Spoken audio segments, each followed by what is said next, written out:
తాకట్లో ఉన్న మీ బంగారాన్ని విడిపించి ఆ రోజు ఆన్లైన్ రేటుకి కొంటాం. Sharma gold company. ప్రేక్షకులందరికీ నమస్కారం. నేను గీతాంజలి. ప్రస్తుతం మనతో పాటు శృంగేరి శారదాపీఠ ఆస్థాన పండితులు, ప్రవచన నిధి డాక్టర్ బాచంపల్లి సంతోష్ కుమార్ శాస్త్రి గురువు గారు ఉన్నారు. గురువు గారితో మాట్లాడి 2026వ సంవత్సరం అసలు ఎలా ఉండబోతుందో తెలుసుకుందాం. ఎందుకంటే సంతోష్ కుమార్ శాస్త్రి గారి గురించి చెప్పాలంటే అందరికీ తెలిసిందేనండి. నేను పెద్దగా పరిచయం చేయవలసిన అవసరం లేదు. తెలంగాణ రాష్ట్రం ఏర్పడిన దగ్గర నుండి ఇప్పటి వరకు కూడా వారే ప్రతి యుగాదికి పంచాంగాన్ని వివరిస్తూ ఉంటారు. వారు పంచాంగకర్త కూడా, వారే పంచాంగాన్ని రాస్తూ ఉంటారు. వారు ఏవైతే చెప్పారో ప్రిడిక్షన్స్ అన్ని కూడా నిజమవుతూ రావటం అనేది మనం గమనిస్తూ ఉంటాం. అయితే తెలుసుకుందాం ఇవాల్టి వీడియోలో 2026వ సంవత్సరం అసలు ఎలా ఉండబోతోంది, ద్వాదశ రాశుల వారికి ప్రత్యేకంగా ఉన్నటువంటి పరిస్థితులు ఏంటి, ప్రభావాలు ఎలా ఉంటాయి, ఎటువంటి పరిహారం పాటించాలి, గురువుగారి మాటల్లో విని తెలుసుకుందాం. గురువుగారు నమస్కారం అండి. నమస్కారం అమ్మా. చాలా సంతోషం మిమ్మల్ని కలవటం. ఎప్పటి నుంచో అనుకున్నాం, దేనికైనా సమయం రావాలి అంటే. అంతే అంతే అంతే ఈ రోజు అమ్మవారి సమయం ఇచ్చింది, నిజం, గీతాంజలి వచ్చింది. చాలా చక్కగా చెప్పారు. మీ నోటి వెంట మా పేరు. చాలా సంతోషం. గురుగారు 2026 ఎక్కడ చూసిన డిసెంబర్ వస్తోందంటే చాలు, అంటే మన సంవత్సరాది కాదు ఖచ్చితంగా, కానీ ఆ నెంబర్ మారుతుందనగానే కుతూహలం ఎలా ఉంటుందో, మా రాశికి ఎలా ఉంటుందో, అసలు 26 అనేది ఎలా ఉంటుందో అనేది చాలా మందిలో ఆ కుతూహలం కనిపిస్తుంది. మరి ఏంటి 2026 ఎలా ఉండబోతోంది, అటు రాశుల పరంగా కానీ మొత్తం భౌగోళికంగా ఎలాంటివి ఉండబోతున్నాయి అంటారు? అఖిలాండ కోటి బ్రహ్మాండ నాయకుడైనటువంటి వెంకటాచలపతి మా ధర్మపురి లక్ష్మీ నరసింహస్వామికి ప్రార్థన చేస్తూ 2026 గురించి చెప్పుకోవాలనుకున్నా 2026లో ఉన్న గ్రహములను బట్టే చెప్పాలి. అంతే. ఎందుకంటే ఉగాది వస్తే కానీ మనకు పూర్తి పంచాంగం అనేటువంటిది రాదు. సరే, నేను పంచాంగం రాస్తాను కాబట్టి, ఆల్రెడీ నా పంచాంగం అనేటువంటిది ప్రిపేర్ అయిపోయింది కాబట్టి, మేము చెప్పాలన్నా రాశులను బట్టి, గ్రహాలను బట్టి, గ్రహ సంచారాన్ని బట్టి 2026 ఏప్రిల్ వరకు ఏమీ పెద్దగా మారే గ్రహాలు ఏం లేవు. కానీ 2026లో మాత్రము ఒక 3 విషయాలు ఉన్నాయి. అంటే దేశారిష్ట యోగాలు ఎక్కువగా ఉన్నాయి.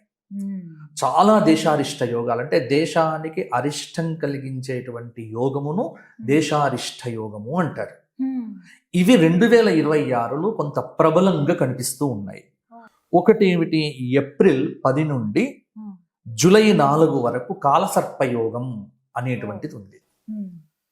ఏప్రిల్ 10 నుంచి జూలై 4 వరకు ఉన్నటువంటి కాలసర్పయోగం, నవంబర్ 10వ తేదీ నుండి సంవత్సరం ఆఖరు వరకు సింహరాశిలో కుజస్తంభన యోగము, సెప్టెంబర్ 18 నుంచి అక్టోబర్ 15 వరకు కర్కాటక రాశిలో కుజ గురువుల యొక్క కలయిక. ఇది మూడింటిని బేస్ చేసుకొని వచ్చే సంవత్సర ఫలితాలను, అంటే 2026ను మేము నిర్ణయం చేస్తాం. అంటే ఇప్పుడు మీకు అర్థమైంది కదా, మేము చెయ్యాలన్నా వచ్చే సంవత్సరం ఉన్న ఇటువంటి యోగాదులు చూసే. ఇప్పుడు కాలసర్పయోగం ఉంది. కాలసర్పయోగంలో మనకు సంవత్సరం ఆరంభమైంది. గత సంవత్సరం ఇబ్బందులు చూస్తూ ఉన్నాం, మిక్కిలి ప్రమాదములు, తర్వాత రైతులకు నష్టం, సరిగ్గా పంటలు పండే టయానికి ఏదో తుఫాన్లు రావటం. కాబట్టి ప్రకృతి వైపరీత్యాలు. ఇప్పుడు మార్చి 19 నుండి జూన్ 30 వరకు త్రిగ్రహ చాతుర్గ్రహ కూటమి కాలసర్పయోగాలు. ఈ మూడింటి ప్రభావము ఈ 2026 మనకు జూన్ 30 వరకు. కాబట్టి ఈ సమయంలో కొంత చాలా రాజకీయంగా కొంత అనిశ్చితి కావచ్చు. పశ్చిమ బెంగాల్ వంటి ప్రదేశములలో విపరీతమైన హింస చెలరేగవచ్చు. కొంత మత సంబంధమైనటువంటి కొంత కల్లోలములు వీటికి హేతువు కావచ్చు. కాబట్టి ఈ విషయముల యందు ప్రజలు చాలా జాగ్రత్తగా ఉండాలి. ముఖ్యంగా ఈ సంవత్సరం వేసవి అద్భుతమైన హీట్ ఉంటుంది. నాకు తెలిసి 50 డిగ్రీలు టచ్ కావటం తప్పకుండా అవుతుంది. 50 డిగ్రీలు కొన్ని రాష్ట్రముల్లో. ఇప్పుడు ఈ వీడియోలో అయితే రికార్డు అయ్యే ఉంటుంది కదా, మీరు చూడవచ్చు. ఎందుకంటే మనం ఇంత ముందుగా చెప్తున్నాను కదా, ఖచ్చితంగా 50 డిగ్రీల వరకు కొన్ని రాష్ట్రముల యందు నమోదవుతుంది. ఎన్నికలు జరిగేటువంటి రాష్ట్రాల్లో కొన్నిటిల్లో అధికార పార్టీ వారే అధికారాన్ని పొందే అవకాశం అధికంగా కూడా కనిపిస్తూ ఉన్నది. అలాగే కొంత సినీ పరిశ్రమలో కూడా కొంత కల్లోలమైన వాతావరణం ఏర్పడవచ్చు. దాదాపు బాగా అద్భుతం అనుకున్నటువంటివన్నీ డిజాస్టర్లు కావచ్చు, ఏమీ లేనివి సైలెంట్ గా వచ్చి అద్భుతమైన విజయాలు వస్తాయి. ఇవి కూడా జరగవచ్చు. జూలై 1 నుండి సెప్టెంబర్ 30 వరకు కాలసర్ప యోగం. ఈ కాలసర్ప యోగం ఇక్కడ అంటే కాలసర్ప యోగం ముగిసిపోతుంది. ఆ కాలసర్పయోగం ముగిసిన తరువాత కొంత నైరుతి ఋతువుల యొక్క గాలులు వస్తాయి కదా, ఋతుపవనాలు అంటాము. వాటి యొక్క ప్రభావం చేత రాష్ట్రమంతా కొంత వర్షాలైతే ఇబ్బంది లేదు. కానీ ఇక్కడ గుర్తుపెట్టుకోవాల్సింది ఏంటంటే సకాల వర్షాలు, అకాల వర్షాలు. సకాల వర్షముల కంటే అకాల వర్షములే ఎక్కువగా. 2026లో ప్రజలు డబ్బు జాగ్రత్తగా పెట్టుకోవాలి. రిసెషన్ వచ్చే అవకాశం కూడా ఉంది.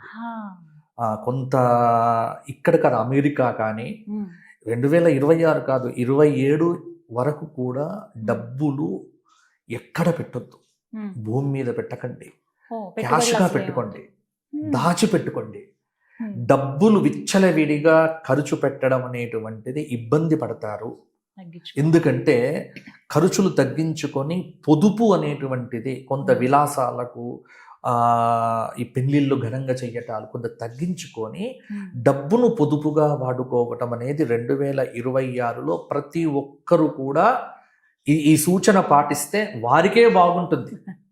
కాబట్టి షేర్లలో పెట్టుబడులు ఒకసారి ఢమాలైపోతాయి. తర్వాత మ్యూచువల్ ఫండ్స్ లో పెట్టండి అని చెప్తున్నారు, కానీ అది చాలా దీర్ఘకాలికంగా ఉండాలి. కాబట్టి దానిలో కూడా కష్టమే. కొంత బంగారం అనేటువంటిది రేట్ ఇంకా పెరుగుతుంది, ఖచ్చితంగా పెరుగుతుంది. 100% బాగా పెట్టొచ్చు. బంగారం మీద పెట్టుబడి పెడితే నష్టం లేదు. ఎందుకంటే బంగారం అంటే ఎప్పుడంటే అప్పుడు క్యాష్గా చేసుకోవచ్చు. కాబట్టి ఒక భూమి మీద పెట్టుబడి పెడితేనే మనం తొందరగా అమ్మలేము. కాబట్టి బంగారం మీద పెట్టుబడి బాగుంటుంది. అక్టోబర్ 1 నుంచి డిసెంబర్ 31 వరకు అన్ని గ్రహములకు కూడా సమసప్తకము, షష్టాష్టక స్థితి.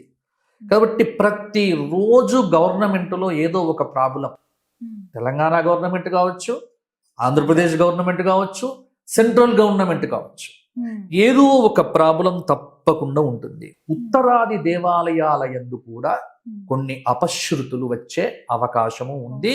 జాగ్రత్తగా ఉండండి. ఏది చార్ధామ్ యాత్రలు, తర్వాత మానస సరోవర యాత్రలు చేసేటువంటి వారు, అమరనాథ్ యాత్రలు చేసేటువంటి వారు ఇంకా జాగ్రత్తలు తీసుకోవాలి. ఎందుకంటే ఉత్తరాది రాష్ట్రముల్లో ప్రాకృతిక బీభత్సములు, కొండ చర్యలు విరిగిపట్టం అనేటువంటిది వచ్చే సంవత్సరం అధికంగా ఉండే అవకాశం ఉంది.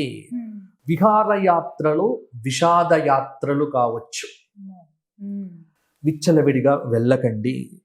అలాగే పంజాబ్, బీహార్, ఉత్తరప్రదేశ్ రాష్ట్రాల్లో కొంత అరాచక శక్తుల యొక్క ప్రభావం అనేటువంటిది కనిపిస్తుంది.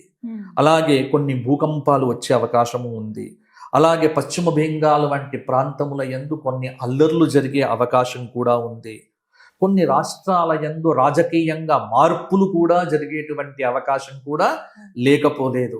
ఈ ప్రభుత్వము ఆ ప్రభుత్వము కావచ్చు, ఆ ప్రభుత్వము వేరే ప్రభుత్వము కావచ్చు, మొత్తానికి ఇటువంటి మార్పులు 2027 జనవరి 1 నుండి ఏప్రిల్ 6 వరకు. అంటే మీరు 2026 అడిగారు, నేను 27 వరకు చెబుతున్నాను. సింహరాశిలో కుజస్తంభన యోగము వల్ల కొంత అంతగా పరిస్థితులు అనేటువంటివి అనుకూలించవు. కెనడా, ఆస్ట్రేలియా, న్యూజిలాండ్ మొదలైనటువంటి దేశాల్లో కూడా కొంత ఇబ్బందులు అనేటువంటివి కలుగుతాయి. కాబట్టి ఇటువంటి ప్రభావం అనేది ఈ 2026లో గ్రహణములేవి లేవు. 2026లో ఏ గ్రహణములు లేవు. గ్రహణములు వస్తే మీ టీవీలకు ఎక్కువగా అసలు దొరుకుతుంది మ్యాటర్. జాగ్రత్త చెప్దామని లేదు, ఎక్కువ గ్రహణములు భారతదేశంలో కనిపించేటువంటి గ్రహణములు ఏవి కూడా మనకు 2026లో లేవు. అలాగే ఈ సంవత్సరం ఏమిటి అంటే కొంత భూకంపము, సునామీ వంటి ఉపద్రవాలు కూడా వస్తాయి. అందువల్ల దేవాలయాలలో కొంత శాంతి కార్యక్రమాలు ఇవన్నీ చేయించటము. చెప్పారు. ధన్యవాదాలు గురుగారు.